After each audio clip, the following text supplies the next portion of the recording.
Rockeyez would like to welcome Rocco Fury, American Angel. Hey, man, what's up? What's happening, Brian? Good. Everything's going great. A little belated happy birthday.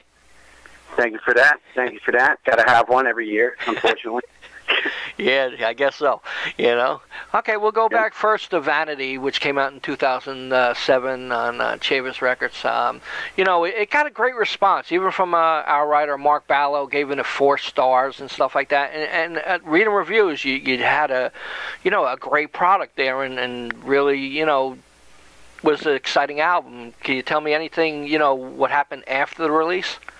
Yeah. I mean, I have the old saying, bad luck sometimes follows. I don't like to think that we have a black cloud, but a string of unfortunate events, I guess, led to the fact that the album itself, kind of put the brakes on itself, and that was first and foremost the death of Kevin DeBrow, who was just inked to Chavis too. So they were really a big pillar to like one of the big cornerstones to why we went with Bill Chavis and Chavis Records, and they were also going to be the tugboat, the rock and roll tugboat that we jumped on to get kind of pulled along and back into the rock world, and that in itself would have helped promote us. Because as you know, back in the day, how many times do we say that, right? It was easy because you didn't have to self-promote. MTV just threw you, spoon-fed you, smashed you in everybody's face. However, nowadays, we're the minority, right. We have a very small piece of a very much smaller pie. So to get heard, you need anything you can. And we were kind of counting on that. And when that went down, it kind of had a chain reaction. Bullet Boys were looking to come on board. They stalled. Firehouse was looking to regroup, who were very good friends with the label, and they stalled. And we were kind of left on our own with, a few boxes of records and good intentions, and we did the best we could. And I kind of think we had, after that, a mutual parting of ways. We spoke to Bill, and I said, look, you got some bad breaks. I'm sure it hit him financially. And, hard to stay afloat as an indie now unless you have a stellar artist as your first one out of the box. Right. If you can grab hold of that silver bullet, and ride it, then you could drag along some other bands. And I really think he was counting on it. He was hanging out with Kevin. He was hanging out with the band. And they put the record out, which wasn't recorded by Chavis. It was recorded previous by another label, but with no tour to back that. Boom. Right. Down she goes. So I guess that kind of left us to our own devices, and being working people, working class heroes now, families to feed in some cases. We can only do what we could do, you know what I mean, around here as far as our high gas priced vehicles would take us. Right. So, I swear to you, man, all my fans out there, all American Angel fans, we tried. And if we didn't get to your town or your state, call Washington, D.C. Lower them gas prices, man. Yeah, they're going up. They're going up. I know. I want to go to Missouri. We have a great market target. One of the best target markets we have is to this day, Kansas City, Missouri. Don't know why. Right. We sell, even with Chavis, we sold a few hundred. Wow. And I don't know why. I don't know what's there. We never got to go there. Maybe that's the key. Wow. We need. That's the gauntlet. We need to find our way down to Kansas City, and break the curse. Maybe even like one of their teams would win some. Cool. Now, do you really think you need a label anymore? Do I? No, because labels don't come packing a lot of ammunition, a.k.a. money, and contacts, because what are they? I think you need a little bit of luck and timing. I really just think that's all there is to it. For anybody listening that wants to do a band, it just has to be the right time for that product, Right. I go to Manhattan every day, and that's where I work. I inspect buildings. Short story there, but I walk into stores all day. Just every year I see something getting sold. This year, the big thing in all, what the junk stores are in Manhattan, right? Right. They sell everything. Uh-huh. You can buy a camera or a lighter or a Gorilla right. cigar, whatever. Well, the big thing they were selling was luggage. Huge. I mean, not just your run-of-the-mill bullshit, but designer luggage. That was the big thing. Wow. Why? Was there a reason for it? Anybody I asked, was there a reason? People flying more? He's like, no, just was one of those things, he says. Wow. So that's your marketing tool. Guess what they want. Right. Give it to them when they want it and where they need it. And if you got a little dough, that's it. Then there you go. So whatever it is you got, if you're out there, you're playing, you're writing, I don't know, man. Facebook, stuff like that is helping a lot. The media's helping, but pay attention to it. Like see where that little whisper's coming from that they dig you, and whether it costs you $100 or $100,000. Well, maybe not that much. But it costs you $1,000 or $100 to get there. Go to where those people are and go blow their face off with your music, and maybe start something, because it only takes one station, one internet station to pick up on you and start throwing you back right to the general public, and all of a sudden everybody's going mad. It's a catchy tune. Cool. So, I mean, what do you think? Well, no one ever asked you questions, Brian Rademacher. what do you think it takes for? Do you think you need a label? Do you think that? I don't think you need a label with the internet and stuff. I'd rather put the product out myself and make the money myself. Right. You're only going to make that the lion's share of the big fish back in that day. It's only going to pay you what the majority share of a smaller fish today is going to make. Exactly. If it was my music, I'd rather just try press this myself, get it out there. Whatever it costs, I'm sure I'll make my money back just by my local fans, and the rest is just, icing on the cake. So your own label coming up down the line? Am I hearing a whisper? I wish. Yeah. Brad Records? Records? I don't think so. Not yet. Other people are doing it, like Melodic Rocker doing that and stuff like that. I don't want to do that. They had built-in product, Melodic Rock. Yeah. I mean, they had, I won't name the label, but they had a label built right in with, Far Cry and a bunch of other great bands. And, what are you going to do? Yeah. Fell into their lap. Yeah, that's what it is. Now, American Angel always been a force in New Jersey for community, helping out. That you've always been there. Oh. I mean, I don't know how far back I always see shows, benefits, American Angels right up in front, giving their all. Tell me why. Why? Let's see. Is this a cursable interview? You sure it is? It's because it's a fucking good question. Yeah. Way back when, I don't know.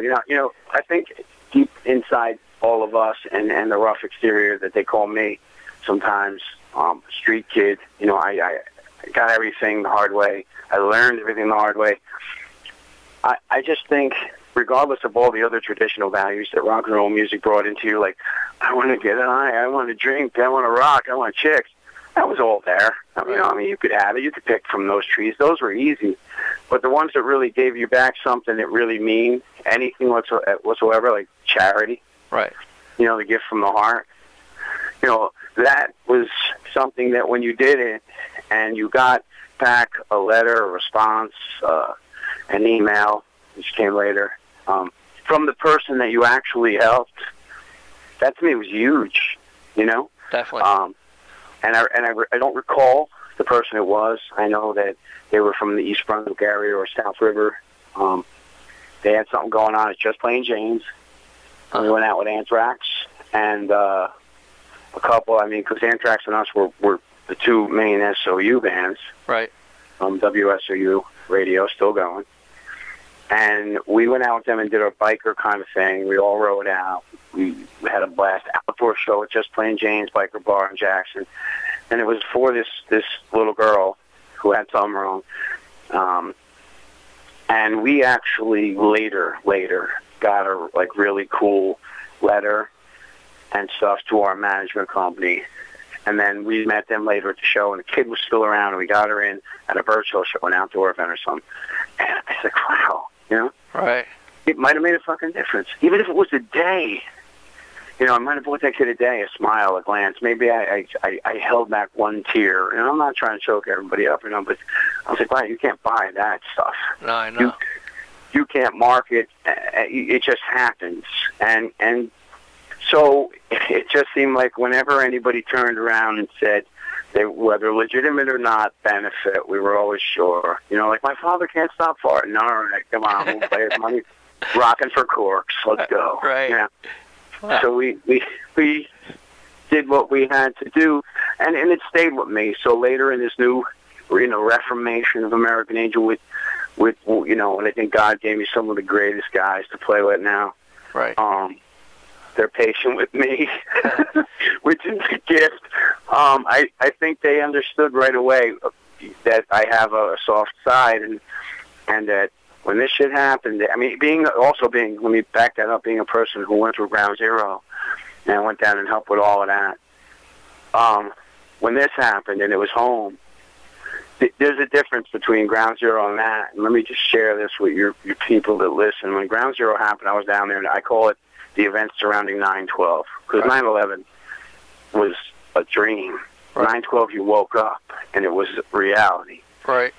I went there on 9/12 with a truck full of supplies and stayed down there for 3 days, and I just left my job, right, in Jersey. Well, I made some contacts later on. Long story short, I got great jobs in the city, and they're repaying me now for that. But in the time I spent there, those 3 days, and then later on, the 9 months I spent in the Deutsche Bank, which eventually killed three firefighters,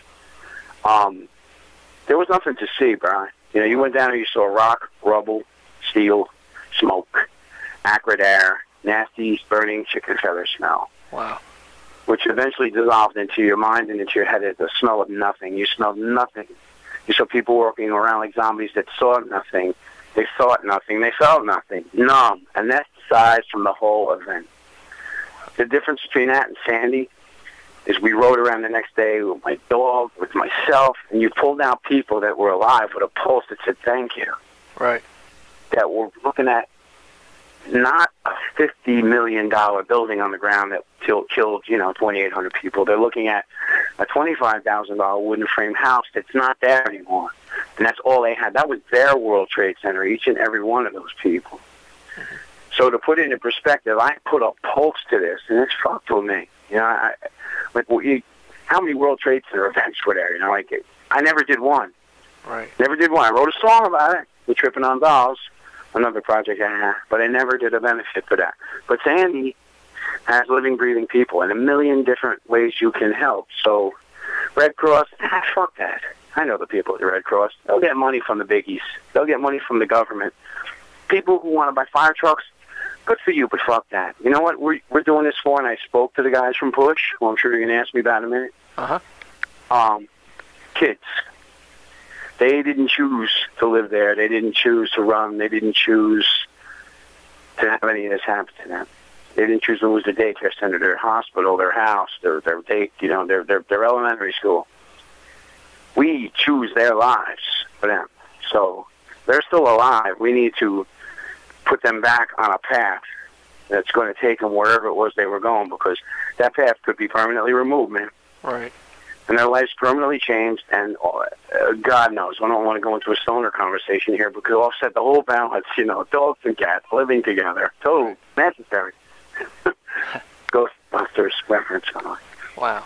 But that's the difference, man. It's real people that live right next door to you, or people that you might have made fun of in the shopping mall for not having shoes as it is. Now they don't have anything.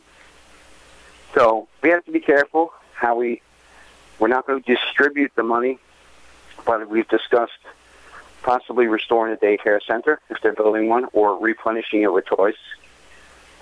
Building a playground if we can raise that much money. I want something that's going to be there, that the kids are there, and you want to throw a little plaque on a wall? Who did this? Fine. You don't. You just want to know we did it in your heart? That's fine too. But I want to know that the future is going to benefit from the past of American Angel and Push. Not, hey, here, buy a cop car, buy a stretcher for the hospital. Bullshit. Somebody else will help you do that. Cool.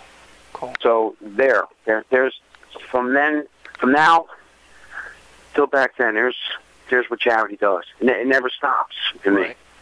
Right. So you got the show coming up for Union Beach at Roxy and Duke's Roadhouse, February 2nd. Mm-hmm. This Saturday, hopefully everybody comes out and sees American Angel, Push, Jester, and the other bands.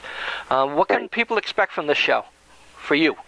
What can people expect from me? Well, a taste of what I hope is to come, because you're going to get what you always want. You want your favorite American Angel tunes, and, sure, I'm going to give you that. I'm going to give you surprises. You're going to go, wow, I didn't see that coming. Mm-hmm. What you'll also get, because what I realized here is you get a real common bond between all three of these bands. Push did their first show with us, and then played 3 more shows at the Brook Theater in Dunellen with us, with various bands, including Skid Row. When Skid Row got signed, Sebastian joined from the Rademacher band, came down, worked, last show they did locally was us pushing TNA, who was a great band, and we happened to have their guitar player.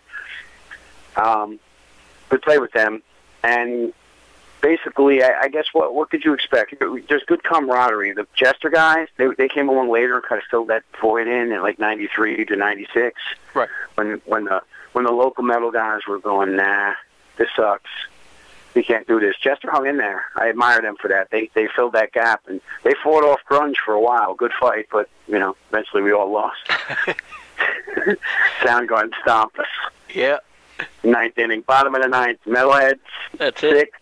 Soundgarden 6, and up Alice in Chains pinch hits, and boom, it's out of here. That's it. But anyhow, we all got together and had a natural bond, and so what we're kind of talking about is, first of all, we're going to invade each other's sets. I'm sure we're just going to jump up and, hey, I'm going to sing this one for you, and you sing this one for me. So when everybody goes on, it matters not, because we're all going to be there for the majority of the whole show. So expect the unexpected is what you can expect. And after that, I'm hoping to drag, what's left of these 2 bands and kind of have a small, minor assault on the general area, the New York, Pennsylvania, New Jersey area. A couple benefits sprinkled in here and there, of course. Right. And we're going to do some, combination, new original, cover, whatever it takes kind of shows, Right. Well, and wherever we can do it. I mean, I have an unofficial name for the tour that we kind of kick around because we chuckle, and it's just, we're going to call it the Saving the World One Shithole at a Time tour. And we don't mean any disrespect, because the shitholes are where we live, bro. I mean, and I don't mean it in a bad way. I'm talking about the watering hole where the good people go from the neighborhood, and they come back every Friday and Saturday. Like, we're going to hit as many of those as we can.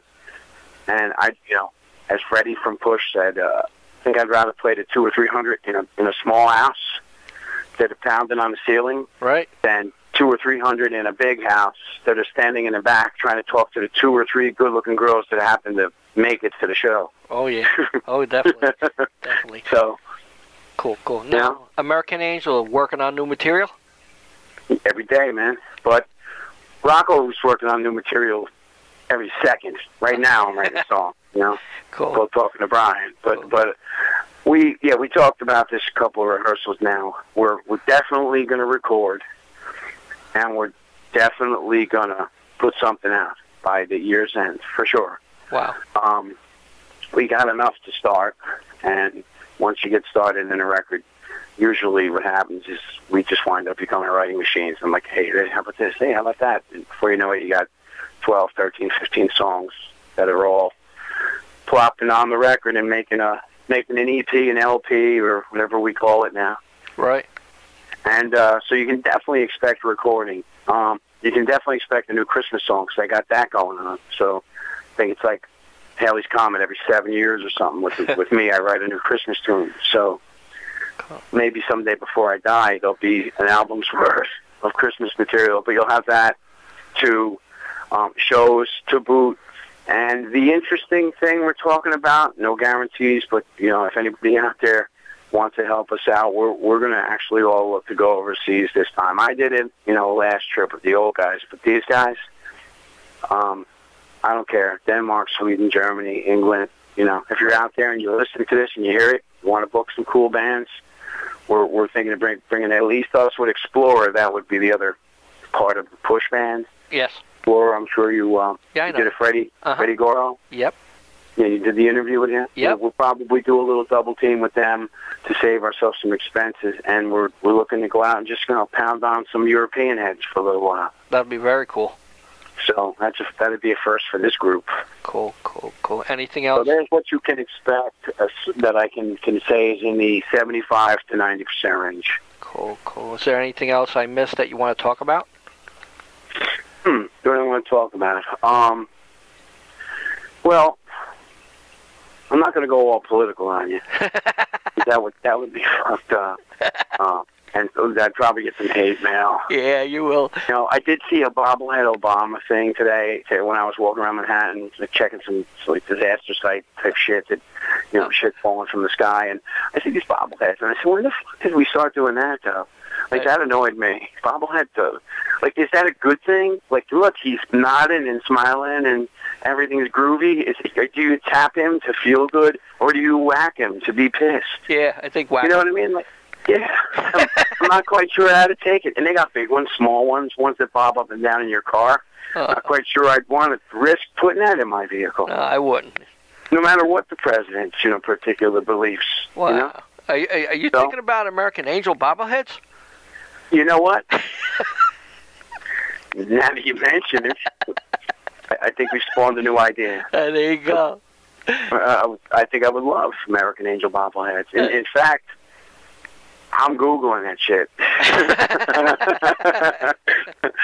So, no, it's all I got. I really hope everybody comes out for a good cause. We're going to the cause we put together is called Sons of Beaches. This is New Jersey, right? Part of it. So Sons of Beaches NJ or SOBNJ. We'll have some shirts for sale for donations. We're going to auction some shit off. We're going to jam with each other. We're going to probably drink, a one ceremonial cocktail that'll go directly to our heads, and it'll appear as though we've drank way too much. Right. Believe you me, we're all just sober as judges. Cool. Definitely cool. But we're going to probably embarrass ourselves a little bit, and all in good fun. And I hope everybody comes down to just, I don't know, suck it in and enjoy it and be young again. And if you dig the music and stuff, the hell with the way we look, man. Vanity, the record, I wrote it for everybody who thinks that way. Screw the looks, man. Let's live young, let's die young. You know what I mean? Come out and see the bands. I'll lower the price. I'll send a bus or a cab to your house. I'll pick you the fuck up. Just come. Let's party. Let's have fun till we drop. Oh, cool. If they do it, I do it. I promise. They come, I'll keep playing. Cool. Very cool. So, and then there you have it, Mr. Rademacher, future owner of Rad Records. Yeah, right. Well, man, I appreciate you giving me a call. We'll get this up as soon as possible because we got to get it up before the show to advertise it, promote, and I thank you very much. You want to say anything? No, man. You want to say anything to the fans out there? Love them all. Love each and every one of you guys. And like I said, man, you come, you keep coming to the door. I'll keep playing as long as I can.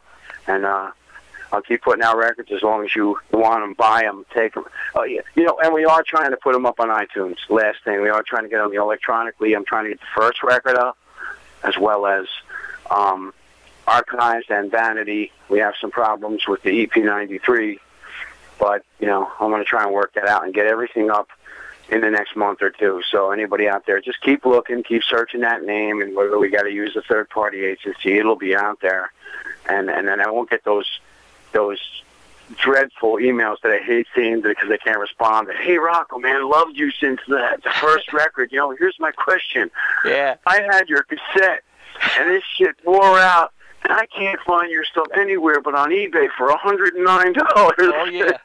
I get to these people cry, like, I want to buy it for them. They're just like, here, I purchased it for you. There you go. And I even but, I'm trying to do iTunes is the best we can do. We ain't going to press CDs of the old record again unless they're going to be kind of ceremonious, because you can't get, there was 250,000 of them printed. We sold 178,000. The other ones were probably given out to who knows. Right.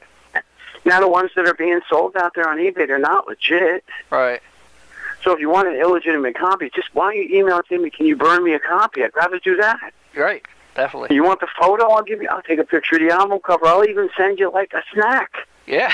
Cheez-Its or something. Yeah. So whatever you guys want, go through Brian. He'll get to me. You hearing this? You need something? Let me know. You need a jump start because you're broken down. I got your back. Okay, man. All right? I appreciate everything, and I'll see you Saturday. See you Saturday, man. I'll be the one that's up in the front, in the middle, singing with the microphone and shit. You'll know who I am. Yeah. Thanks a lot, man. Bye. Have a good night, bro. Bye-bye. Bye-bye.